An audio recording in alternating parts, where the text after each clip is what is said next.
ঢাকার কেরানীগঞ্জে সৎ ছেলে হত্যা মামলার ঘটনায় জড়িত অভিযোগে বাবা আজহারুল সর্দারকে গ্রেফতার করেছে পুলিশের elite force rapid action battalion RAB. সুনির্দিষ্ট অভিযোগ ও গোয়েন্দা তথ্যের ভিত্তিতে রোববার রাতে খুলনার হরিণটানা থানাধীন 0 পয়েন্ট মোড়ে অভিযান পরিচালনা করে আজহারুলকে গ্রেফতার করে র্যাব 10-এর একটি দল।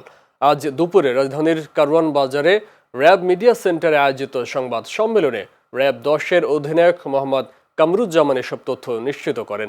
তিনি বলেন, স্ত্রী তালাক দেয়ায় আক্রোশবশত ছেলেকে শ্বাসরোধে হত্যা করেন বলে প্রাথমিক জিজ্ঞাসাবাদে স্বীকার করেছেন গ্রেফতার আজহারুল সর্দার।